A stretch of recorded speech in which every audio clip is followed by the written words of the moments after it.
speak to you all about improvements in catheterized models. In 2006, I left science and went to the dark side and joined a commercial company. But I'm even more involved in science than I was ever before, because now I visit all these clients and I get all these questions about how should I infuse my animals, what are the downsides of tethered models.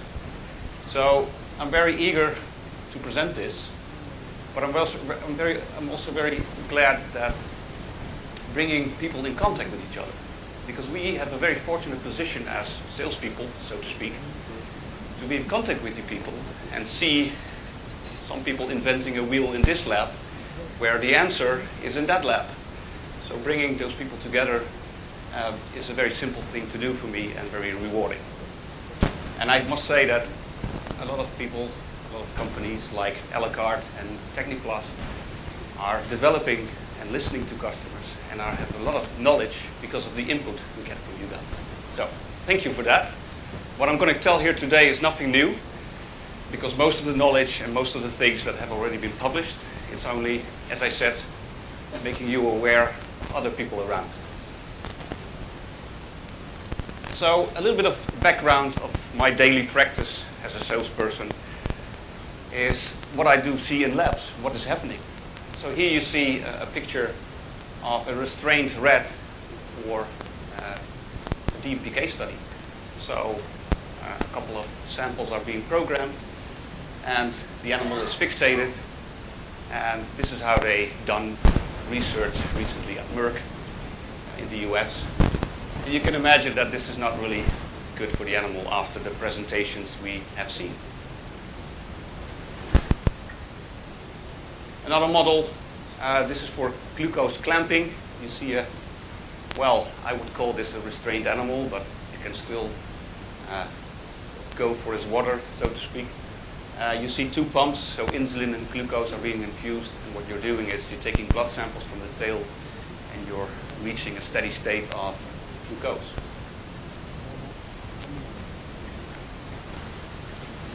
Another example, this is a self-administration cage, and you see here a tethered animal, and I think you all see that this is not the ideal situation. The tether should be nicely above the animal.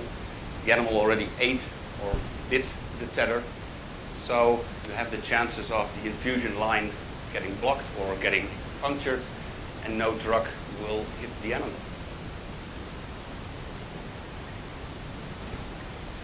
Another example, I think we have here in the audience some infusion toxicologists.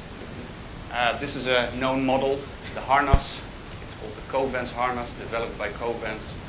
And it enables the animal to be continuously infused with the compound while freely moving.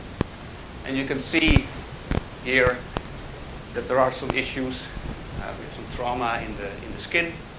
Here is an animal that has one of the beads behind the teeth, and here a leg or a paw, so to speak, is behind one of the beads. So this is not an idle situation, as you may see. Another improvement factor is the surgery itself. I think Mark already talked about the incomplete cycle of Willis with mice strains.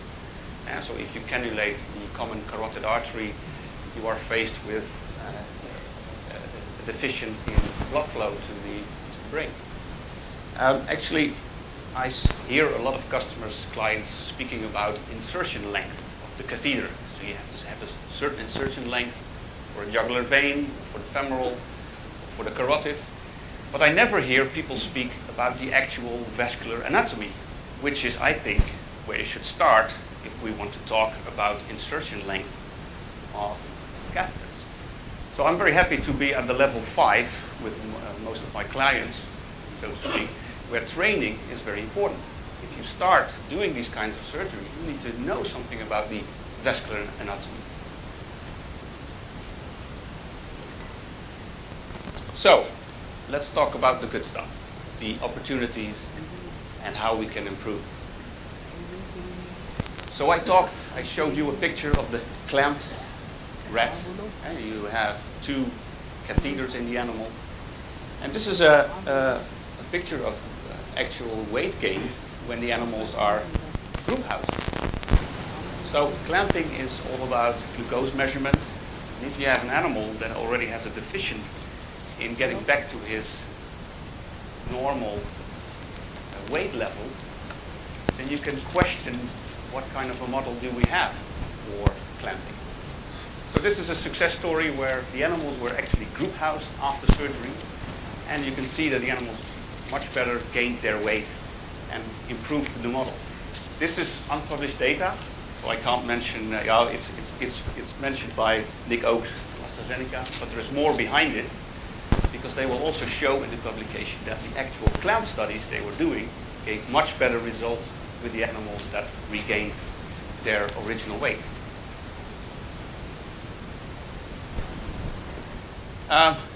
Sometimes you are faced with repeated blood sampling, and the Orbita is not always a good method for repeated blood sampling. But it's also a dirty method. It's not sterile. And in some cases, you need sterile blood samples. So this is where we have invented a so-called mini port, where you can intermittent sample in a clean way when you use, of course, sterile needles. And you can repeat it, sample blood from the animal.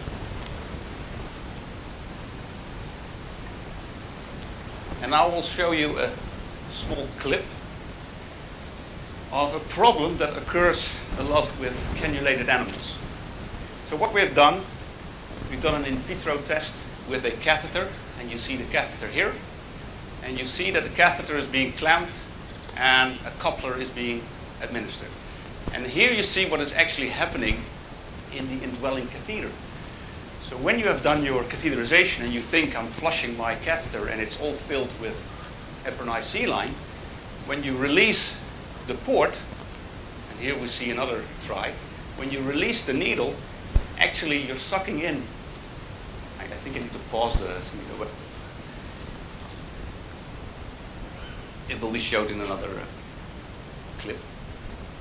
So actually what happens, if you release the needle, you're sucking in again blood into the catheter, and you never have seen that. And that's where the clotting starts. And here is the same procedure for mice, where you see that a big portion of blood is being sucked into your catheter while you were thinking that you were infusing saline. So this can be prevented by applying pressure to your syringe when you take away the needle. And here you see a brief summary.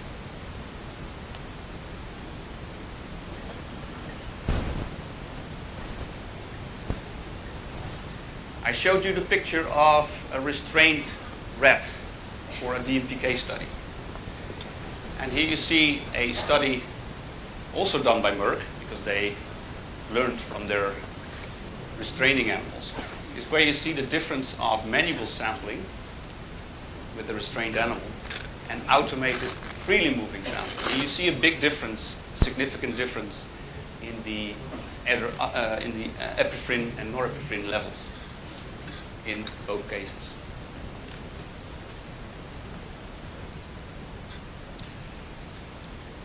The problem with tethered or cannulated animals is that it is very difficult when you do the surgery and you group house them, that they start to eat from each other's harnesses.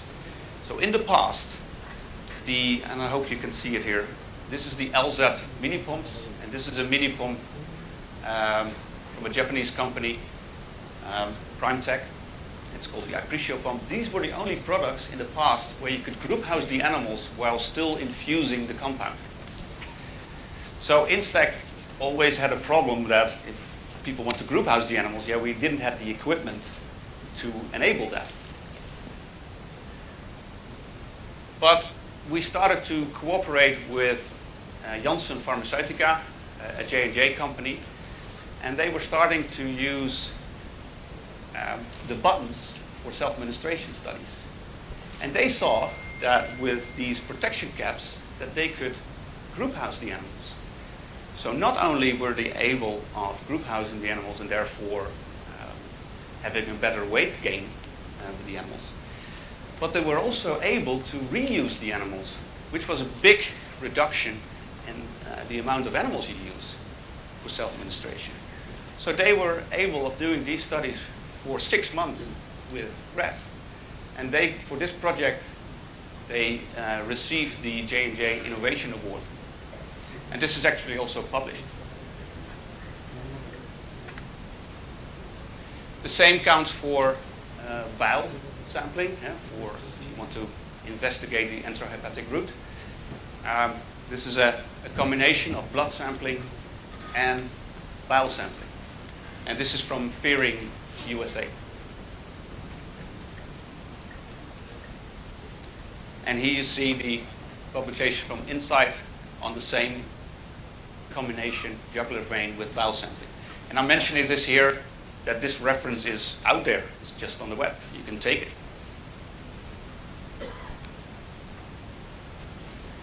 Talking about mice. This was a project at Bayer.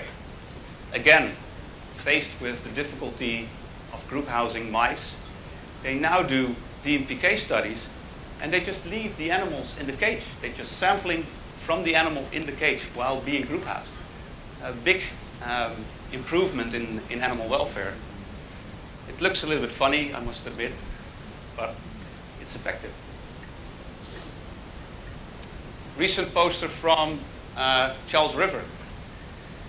Charles River supplies pre-operated animals. It's a technique not so much used, I think, in India, where you order your animals already pre-catheterized. In the US, it's a very common practice. You just buy your animals pre-catheterized from Charles River. And we cooperated with Charles River on the use of these vascular access buttons in mice. And they were able to improve their patency, so the time you can use your animals, or the time that your catheter is still open, dramatically compared to their classical models with only a pin in the catheter.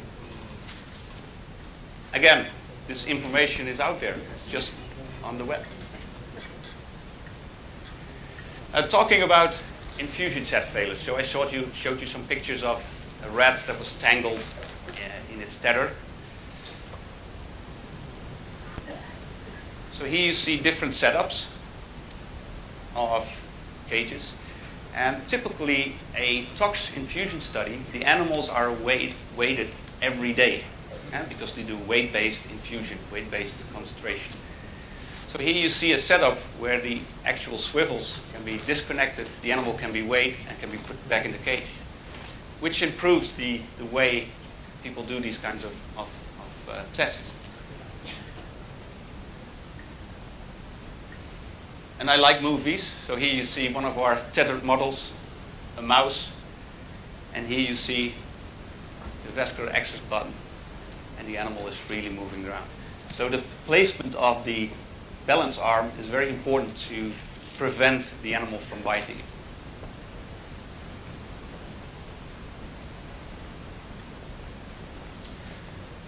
Another important feature is the catheter dimensions. I mean, this is not really a sexy subject, so to speak. Very dull figures of a catheter and the inside diameter and outside diameter. But what we see is a lot of vendors out there that have different kinds of sizes. So I think we should standardize these sizes and come to a standardized size for 2 French, 3 French, so that we know from each other, if you're saying in a publication that you use a 2 French, that you're actually using 2 French with the same dimensions. Because again, these catheters need to be connected to some device. So standardize that. This is from Fearing, where they did an evaluation study on harnessed animals and the animals with the button. And they saw that during a study that they had to do a lot of interventions. A device caught in the mouth, or a skin reaction to the harness. And you see that with shifting to these buttons, they didn't have any interventions. Again, This was presented during the LASA in the USA. All this information available on the web. This is actually some of my own research when I was still working for Harlan and Vigo nowadays. This is a comparison study we operated the animals in the Netherlands, in Venray, and we shipped the animals to Switzerland, and that's where they did the actual sampling. And here you see that the success rate of using these septum connects, which is called the vascular access harness, improved the success rate significantly. And I'm so happy that Mark presented, or no, not Mark presented, about the tail. I forgot that was Mark? Okay. So actually, with our devices, you don't touch the tail of the animal. So we have a device that you can fixate the animal for the time you need to connect your needle. Another important improvement in catheter patency is the use of round tip catheters. I mean, it's always interesting for me with my pharmacy background that if you look at clinical research, it's already known that you need to have a round tip catheter, and it's common practice. But as soon as we are in animals, we use square cut catheters. I don't know why. The knowledge is already there that you improve your catheter patency by having less trauma to the inner lining of your vessel.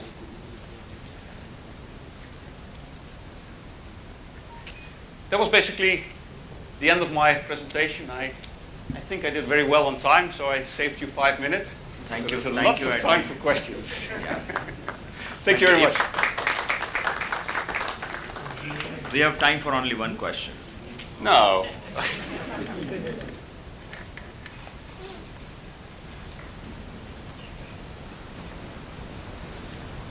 I think there are no questions. Edwin is available around from Instech, so you can interact with him later. Thank you, Edwin. Please have applause.